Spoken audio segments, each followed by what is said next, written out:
उपासक जब विश्वास से, श्रद्धा से, भाव करके जब मंत्र में या भगवान नाम में लगता है, जीवन का ध्येय बना लेता है, तो उपासना में आगे उसे अद्भुत अद्भुत शक्तियाँ प्राप्त होने लगती हैं, जिनका मैं पहले वर्णन कर चुका हूँ।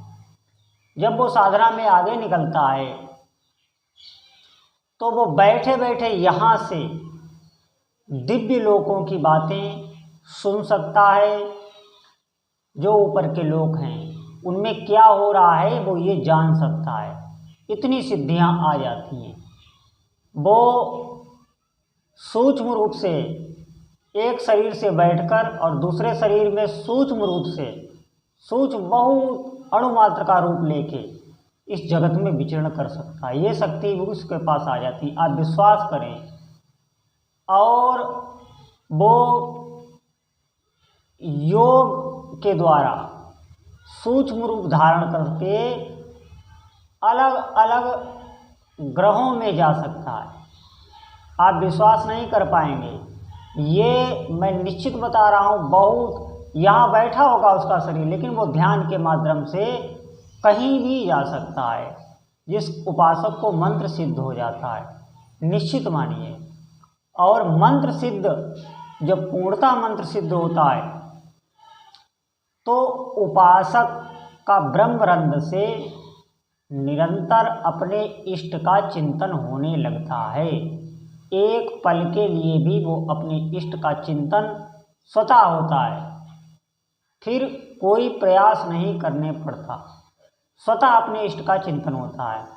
और उसके इष्ट देव उसके आज्ञा चक्र पर 24 घंटे दर्शन देते रहते हैं। वो आपसे बात कर रहा होगा, चल रहा होगा, खा पी रहा होगा, बिल्कुल एक आम साधारण व्यक्ति की तरह, लेकिन उसके इष्ट देव आज्ञा चक्र पे बराबर उसे दर्शन दे रहे होते हैं। उससे बात भी करते हैं, उसे दिशा निर्देश भी करते हैं। निश्चित मानिए। और जिस मंत्र की उसने सिद्धि की है वो मंत्र सदा अग्नि अक्षरों में, स्वर्णिम अक्षरों में उसके आज्ञा चक्र पर लिखा होता है। बराबर वो लिखा रहता है। उस मंत्र की उसे बार बार स्मृति नहीं करनी पड़ती। वो मंत्र स्वतः चलता रहता है अपने आप। जैसे आपकी श्वास आ जा रही है, ऐसे ही वो मंत्र चलने लगता है। तब समझो कि मंत्र पूर्णतः सिद्ध हो गया है।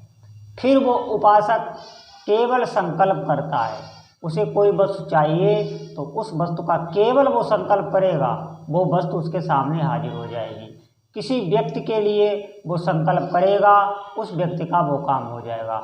ये सिद्ध उपासक की मैं महिमा का वर्णन कर रहा हूँ, जिसे मंत्र सिद्ध हो चुका है और उसे अपने इष्ट देव का परिचय प्राप्त हो जाता है। मतलब अपने इष्ट देव का साक्षात्कार हो जाता है। वो कैसे हैं, कहाँ हैं, तत्व से वो उनको जान जाता है। तत्व से जानने का मतलब है जो उसकी आत्मा है और इष्ट देव की आत्मा है वो एक हो जाती। वो ये जान जाता है कि मेरे अंदर ही वो प्रभु बैठा है। और इस जगत में वो तरह तरह के चमत्कार प्रायः करता रहता है। लोग उस पर विश्वास करते हैं और उसकी एक तरीके से उसकी पूजा तक करने लगते हैं। लोग जानते हैं ये कोई भगवत अवतार है, इसके अंदर दिव्य शक्तियाँ हैं। ऐसा उपासक हो जाता है।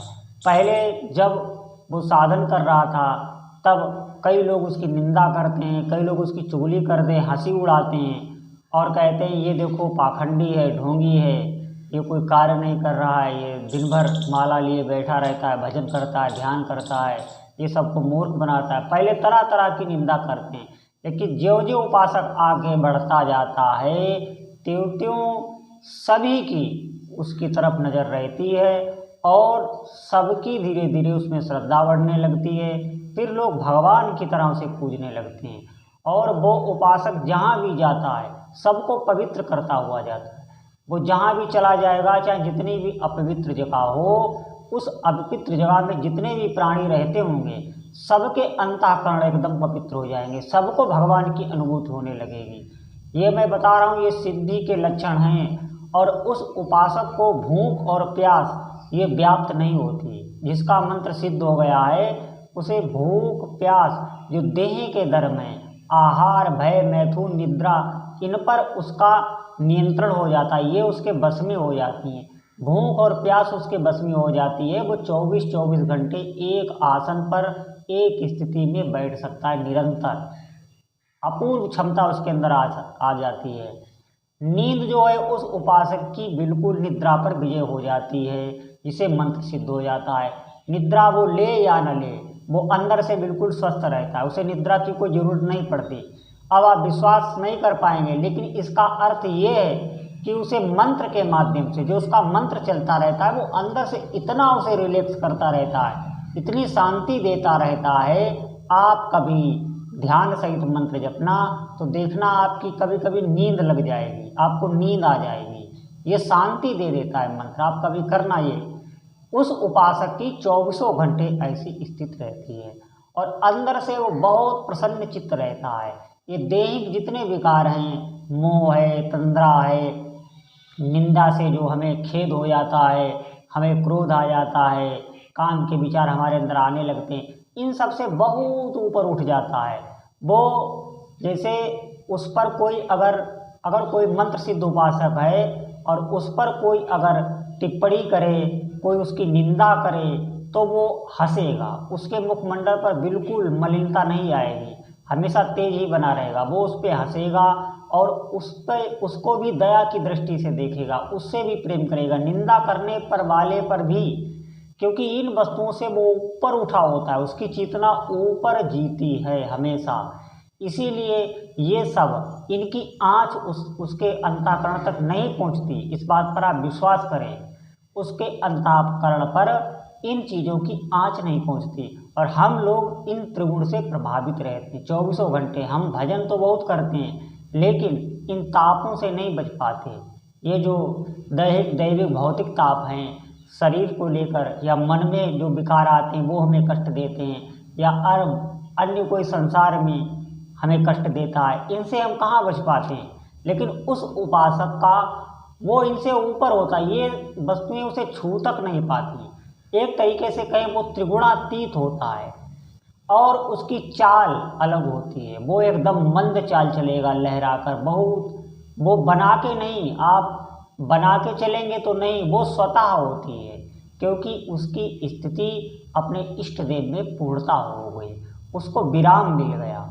इसे विराम कहते, विरामावस्था कहते हैं। अब वो तृप्त हो गया, अब उसकी कोई कामना नहीं रही, वो विराम स्थिति में पहुंच गया। हम लोग विराम स्थिति में नहीं है, हमारा मन हमेशा भोगों का चिंतन करता रहता है, ये मिले वो मिले। वो पूर्ण हो जाता है उपासक, जिसको मंत्र सिद्धि हो गई। ये बातें आपको कहीं सुनने को नहीं मिलेंगी, ये बहुत दिव्य लोक की बातें हैं, ये आपको कहीं भी सुनने की नहीं मिलेंगी। आपको बताया जाएगा कि आपकी ये झंझनाहट हो रही है, ये कंपन हो रहा है, शारीरिक लक्षण बताए जाएंगे। ये आध्यात्मिक लक्षण हैं जो पूर्णतः जिसका मंत्र सिद्ध हो जाता है, उस उपासक को हमेशा दिव्य सुगंध अनुभव होगी अपने इष्ट देव की। सौरभ, जिसे सौरभ कहते हैं, वो आती रहती उसके आसपास। उसके इष्ट देव के जितने भी संरक्षक हैं, पार्षद हैं, वो उस उपासक के हमेशा आसपास रहते हैं। एक सुरक्षा घेरा उसके आसपास रहता है और वो जिसको छू देता है उसके तत्काल सभी पाप भस्म हो जाते हैं।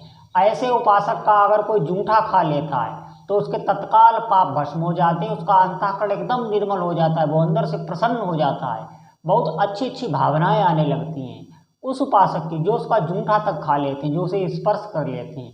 मंत्र सिद्ध उपासक की जो वाणी होती है वो बहुत अद्भुत प्रभावशाली होती है। वो हमेशा अपने इष्ट देव की चर्चा में रंगा हुआ होता है और वो जिस पे भी अपने इष्ट देव की चर्चा करेगा वो प्रभावित होकर उसकी ही उपासना ग्रहण कर लेगा, चाहे वो कितना बड़ा ही साधक क्यों ना हो।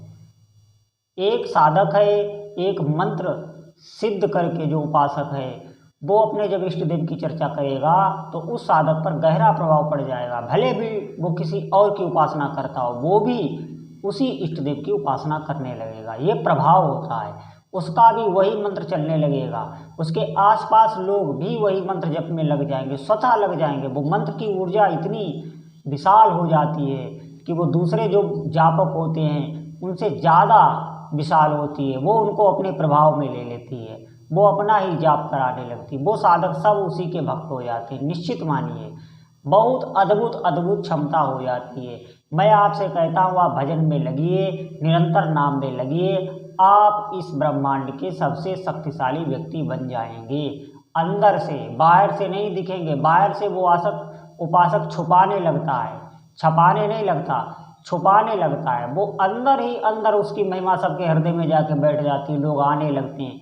वो किसी से कहता नहीं, वो छिपता है, ये स्वतः होने लगता है, वो करता नहीं है प्रचार, उसका स्वतः होने लगता है, क्योंकि सभी के अंदर भगवान बैठे हुए हैं।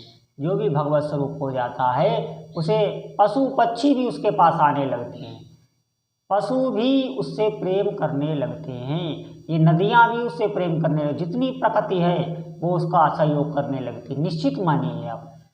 मैंने एक उपासक का दृष्टांत सुना था बहुत पहले, पंचतंत्र में कथा सुनी थी कि वो एक आम के नीचे लेटा हुआ था। उसने ऊपर की तरफ देखा तो आम की डाली अपने हाथ लच गई नीचे, उसने आम तोड़ लिए और फिर चली गई ऊपर। निश्चित मानिए अद्भुत अद्भुत चमत्कार मंत्र सिद्ध उपासक के होते हैं। तो आप सब लोग भगवान के नाम जप में लगें। अगर कुछ पाना है, इस संसार में कुछ नहीं है, आप कितना भी धन कमा लें, कितना भी आगे बढ़ जाएं, कितने भी बड़े पद पर हों, आपके अंदर अपूर्णता ही रहेगी। मन हमेशा आपको परेशान करता रहेगा। निश्चित मानिए आपको भटकना पड़ेगा, और मरने के बाद क्या दुर्गति होती है ये कौन कहे, ये तो अपने कर्मों के हिसाब से होती है। कौन किस योनि में जाता है, अनंत काल के लिए हमें पछताना पड़ता है। तो ये मनुष्य जन्म बहुत दुर्लभ है। आपको अगर भगवत प्राप्ति करनी है, अपने इष्ट देव को पाना है, उनका सानिध्य, तो आप निरंतर दृढ़तापूर्वक उनके नाम को पकड़ लीजिए, नाम की रहनी बना लीजिए, सब कार्य करिए, लेकिन नाम को ना छोड़िए।